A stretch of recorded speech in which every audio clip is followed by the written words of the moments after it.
Welcome, everyone. I'm here today doing what I love to do, which is to introduce you to yet another member of your community. This lady has been a face on the health and wellness scene for a long time, and it was fun to be able to just spend a little bit of time with her and catch up, find out what's going on for her today. So enjoy our meeting with Patrica Martin. Welcome, Patricia. It's really nice to have you here.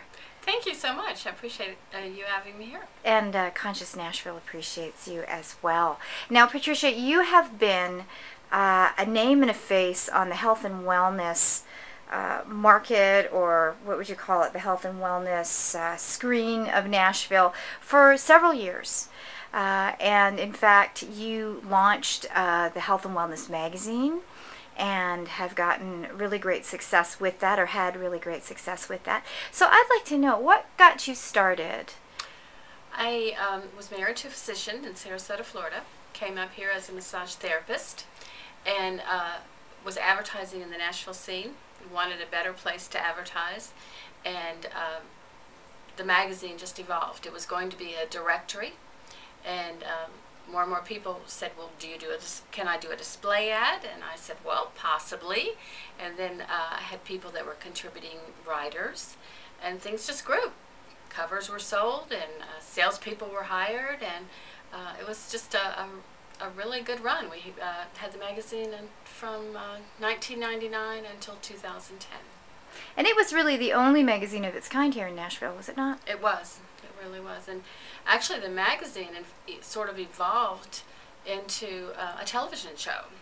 It's a local community access television show.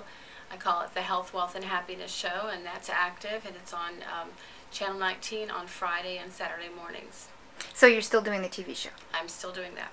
Okay. Always looking for guests, okay. Interesting people. Okay. And as far as the Health and Wellness magazine itself, how did you find starting a publication like that here in Nashville when there really wasn't anything? We were extremely well received. I talked to several of my friends that were massage therapists, and they were just very, very happy to have another place that were to advertise, to put their name, that was mostly posted in health food stores or doctor's offices. And they were really, really happy with that. We also did a networking meeting every month. We invited the public as well as the people who advertised in the magazine, and that gave everyone an opportunity to meet one another and to share ideas. Mm-hmm. So as an entrepreneur, what was your greatest challenge in starting a health and wellness publication? I hate to say it was really easy, but there really wasn't any challenges. I mean, it was really, I think it was something that was needed. I think in 1999, people who came here, they didn't understand, anything about complementary alternative medicine, but people were coming from LA and different areas that were very anxious to embrace that. And so as soon as I put the magazine out, in fact, the first time I put it out, it was at Whole Foods, I forgot what it was called. Wild Oats. Wild Oats. And we went through like 700 magazines in an hour. And I thought, someone's throwing them away. What's happening? So I was sitting there eating my lunch, and I was watching people pick them up, and they were going so quickly. So we found that we had to put at least 1,000 magazines a day in Wild Oats. Wow. And we had about 200 distribution points. So people were really, really anxious to have them. And another thing too, people would send us love letters and say that they were so happy that they found the magazine, that they found this particular physician or this particular healthcare practitioner, and that it really saved them, surgeries and that sort of thing. And also people saved the magazines. They sort of like recorded them and saved them, and it was just really fun. So do you believe that alternative health is a very viable and necessary thing? Very definitely, very definitely. I think everyone wants choices. Sometimes when we are faced with an injury or an illness, you go to somebody and they say, well, this is what you have to do, and it's black and white. But I think people need to know that there are alternatives, that there are choices out there, especially choices that are not nearly as invasive as some. Mm-hmm. So what's your personal belief around alternative medicine? Have you always had this, or is it something personal that happened to you that created it? I was planning on being a veterinarian. I went to school to study veterinary medicine, worked for several different veterinarians, then met my ex-husband, and he was a chiropractic physician and clinical nutritionist, and was introduced into that world, that genre of medicine, and the testimonials of people that might have had back surgeries and things like that. It was pretty incredible. Mm-hmm. The people that had tremendous results with chiropractic care or nutrition or exercise or yoga.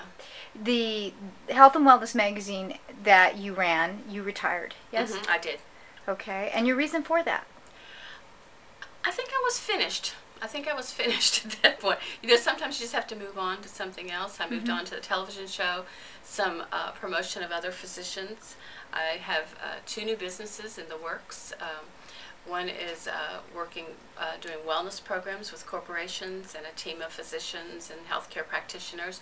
The other one is breast thermography, which is something I'm really excited about. And it's FDA approved, it's non-invasive, there's no compression, there's no radiation, and it can see physiological changes about 7 to 8 years before a mammogram can. So it really empowers women. Okay, so when you say physiological changes, are you saying, changes that could indicate cancer? Cancer.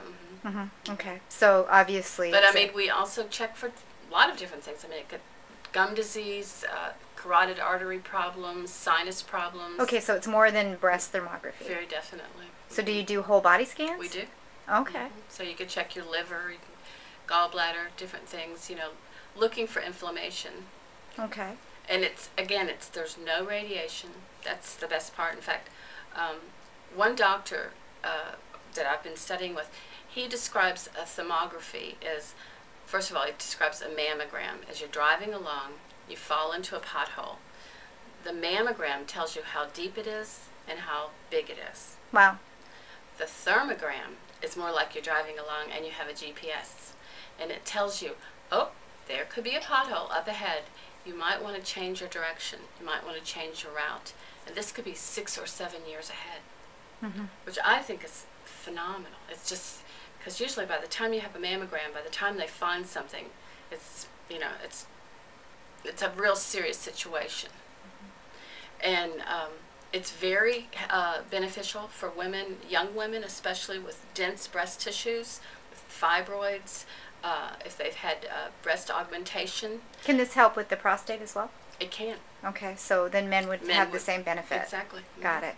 So overall, Patricia, it would seem as though you have a passion and a purpose when it comes to really the health and wellness of others. Yes. How would people find you? How could they possibly? Are you doing the thermography now, or? I'll be certified to do the thermography on the 14th of January. Okay. But they can check. The website is thermography.limited.com. Okay. www.thermography.limited.com, and the phone numbers and everything are there. And I'll be working out of different doctors' offices here in Nashville and as well as Chattanooga.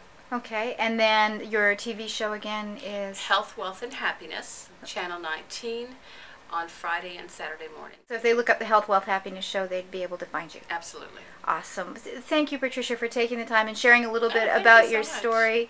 It is inspiring, and I wish you great success and definitely much abundance. Thank you very, very much.